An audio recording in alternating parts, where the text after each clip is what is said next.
રાત્રિના 11 વાગ્યા હતા. અમદાવાદ શહેરની ચમકતી લાઇટો વચ્ચે એક ખૂણામાં બેઠેલો એક વૃદ્ધ માણસ શાંતિથી આકાશ તરફ જોઈ રહ્યો હતો. જૂનું ફાટેલું સ્વેટર, કંપતા હાથ અને પગમાં તૂટેલા ચંપલ, અને બાજુમાં એક નાની થેલી. લોકો પસાર થતા કોઈ નજર પણ નહોતું કરતું. કેટલાક લોકો હસતા અને કહેતા, આવો માણસ જીવે પણ શા માટે? પણ એ વૃદ્ધ માણસ ફક્ત હળવું સ્મિત કરતા, જાણે એને હવે કોઈ ફરિયાદ જ ન રહી હોય.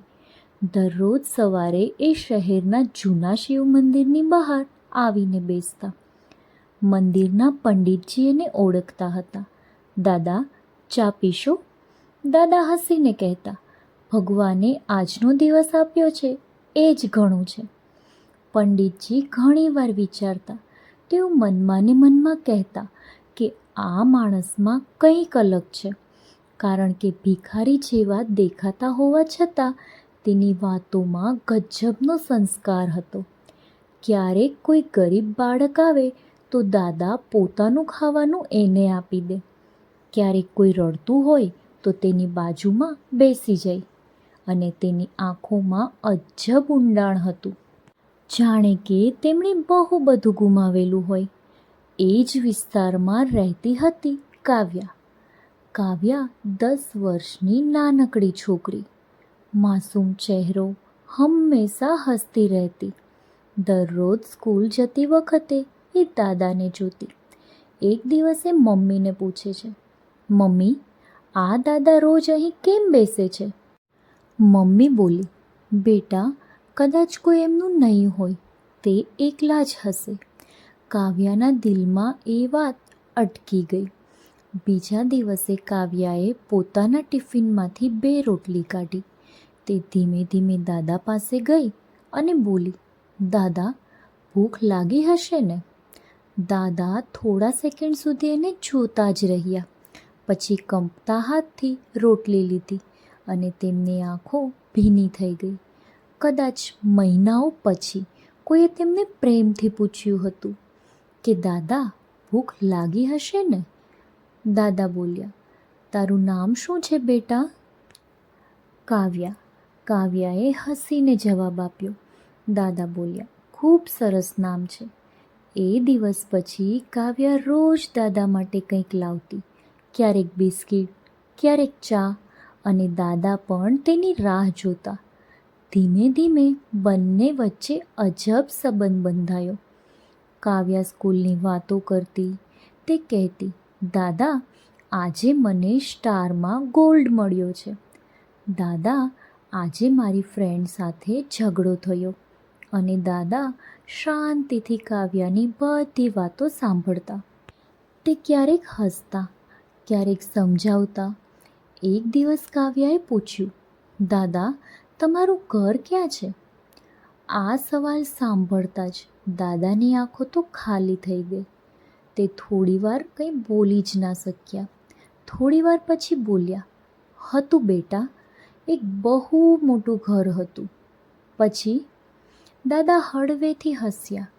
ઘર મોટું હતું, પણ સંબંધો ખૂબ નાના નીકળ્યા. એ રાત્રે દાદા મંદિર પાછળ બેઠા હતા અને જૂની ડાયરી ખોલી. અંદર એક ફોટો હતો. યંગ ઉંમરના દાદા, બાજુમાં પત્ની અને નાનો દીકરો. ફોટા પર હાથ ફેરવતા ફેરવતા દાદા ધીમેથી બોલ્યા, હું બધું હારી ગયો શાંતા, બધું. આંખોમાંથી આંસુ ટપકવા લાગ્યા. સાચી વાત તો એ હતી, આ દાદા કોઈ સામાન્ય માણસ નહોતા. એક સમય હતો જ્યારે આખા ગુજરાતમાં અરવિંદ શાહ નામ ગુંજતું હતું. મોટી કંપની, કરોડોની સંપત્તિ, બંગલા, લક્ઝરી કાર. લોકો તેમની એક મુલાકાત માટે કલાકો રાહ જોયા કરતા હતા. પણ પૈસા વધતા ગયા અને સંબંધો ઘટતા ગયા. પત્નીનું હાર્ટ એટેકથી મૃત્યુ થયું અને ત્યારથી અરવિંદભાઈ અંદરથી ખૂબ જ ભાંગી ગયા હતા. દીકરો રાહુલ પૈસાનો તો દીવાનો બની ગયો હતો. એને ફક્ત પ્રોપર્ટી જ જોઈતી હતી, પિતા નહીં. એક દિવસ રાહુલે ગુસ્સામાં કહી જ દીધું કે પપ્પા, તમે હવે જૂના થઈ ગયા છો, કંપની હવે મારી છે. અરવિંદભાઈ તો શાંત રહ્યા અને આ બધું જ સાંભળતા રહ્યા. પણ જ્યારે દીકરાએ કહ્યું કે તમારા કારણે મારી ઇમેજ ખરાબ થાય છે, જ્યારે આ વાત સાંભળી ત્યારે અરવિંદભાઈ અંદરથી મરી ગયા અને એ જ રાત્રે તે ઘર છોડી અને નીકળી ગયા, કોઈને કશું કહ્યા વગર. વર્ષો સુધી એ અલગ અલગ શહેરોમાં ફરતા રહ્યા. પૈસા હતા, ખૂબ હતા, પણ હવે પૈસાનો કોઈ અર્થ જ નહોતો. એમણે પોતાનું બધું છુપાવી દીધું હતું. સાદા કપડાં પહેરવા લાગ્યા હતા, કારણ કે હવે એમને માણસોની સાચી ઓળખ જોવી હતી અને એ ઓળખ બહુ જ કડવી હતી. લોકો ફક્ત કપડાં જોઈને જ વર્તન કરતા હતા. એક દિવસની વાત છે. ભારે વરસાદ પડતો હતો.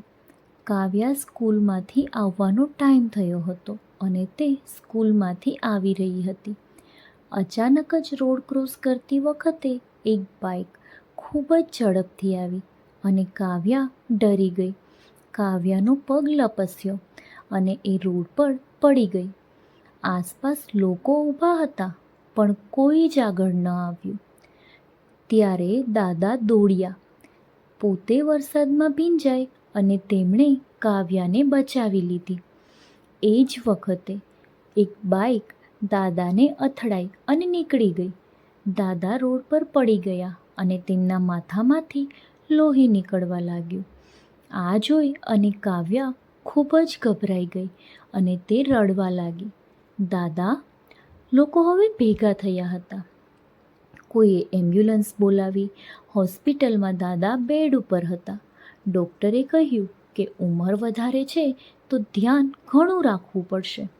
કાવ્યા આખી રાત હોસ્પિટલમાં બેઠી રહી અને દાદાનું ધ્યાન રાખ્યું. એણે પહેલી વાર અનુભવ્યું કે આ દાદા હવે ફક્ત ઓળખાણ નથી, પણ પરિવાર છે. બીજા દિવસે કાવ્યાના પપ્પા હોસ્પિટલ આવ્યા. શરૂઆતમાં એમને દાદા પસંદ નહોતા, પણ જ્યારથી તેમણે જાણ્યું કે જ્યારે ડૉક્ટરે કહ્યું કે આ વૃદ્ધ માણસે તમારી દીકરીનો જીવ બચાવ્યો છે, ત્યારે એમનું માથું શરમથી ઝૂકી ગયું અને થોડા દિવસ પછી દાદા હોસ્પિટલમાંથી બહાર આવ્યા.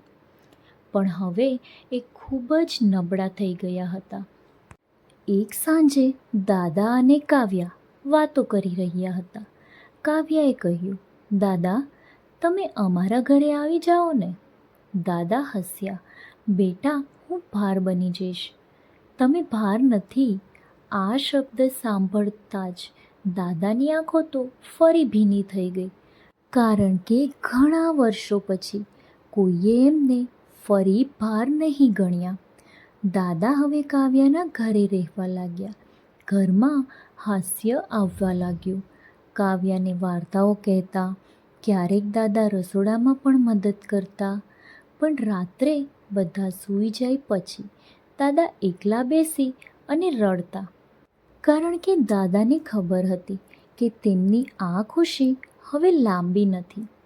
એક દિવસ અચાનક જ એક રાત્રે દાદાને જોરદાર છાતીમાં દુખાવો થયો, પણ તેમણે કોઈને જગાડ્યા નહીં અને ફક્ત ટેબલ પર એક ફાઇલ મૂકી અને ધીમેથી ઘર છોડી અને નીકળી ગયા. સવાર પડી. કાવ્યા ઉઠી અને જોયું કે દાદા તો ઘરમાં નથી. એ જોરથી રડવા લાગી. ફાઇલ ખોલતા અંદર એક ચિઠ્ઠી હતી. પ્રિય કાવ્યા, તું મારા જીવનની છેલ્લી ખુશી હતી. મને ફરી માણસ બનાવવા બદલ આભાર. 15 દિવસ પછી એક મોટી કાળી કાર ઘરની બહાર આવી. એ કારમાંથી સૂટ પહેરેલા લોકો અંદર આવ્યા અને કહ્યું કે શું અહીં કાવ્યા રહે છે? પછી જે સત્ય સામે આવ્યું તે સાંભળીને તમારા રૂવાડા ઊભા થઈ જશે અને આ સત્ય સાંભળીને બધાના પગ નીચેથી જમીન ખસી ગઈ. શ્રી અરવિંદ શાહ હવે આ દુનિયામાં નથી અને એમણે પોતાની 48 કરોડની સંપત્તિ કાવ્યાના નામે કરી છે. કાવ્યા જોરથી રડી પડી. એને પૈસા નહોતા જોઈતા, એને તો ફક્ત પોતાના દાદા જોઈતા હતા. પછી એક વિડીયો ચલાવવામાં આવ્યો. આ વિડીયોમાં દાદા સ્ક્રીનમાં બોલતા હતા કે જો આ વિડીયો ચાલે છે તો કદાચ હું જઈ ચૂક્યો છું.